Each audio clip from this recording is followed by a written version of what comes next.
Мой дед, Якимов Михаил Якимович, родился в 1925 году в деревне Елгошево-Аликовского района Чувашской АССР. В семье было 9 детей. Из семьи ушли 5 братьев, и 3 из них не вернулись.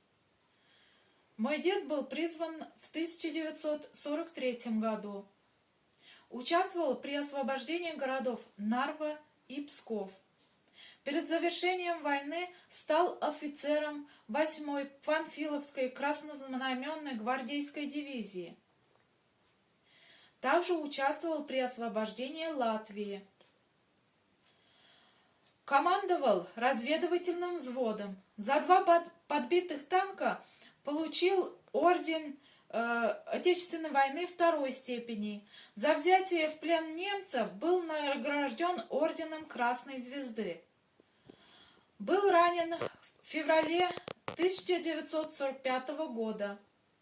Вернулся домой в 1946 году в звании младшего лейтенанта.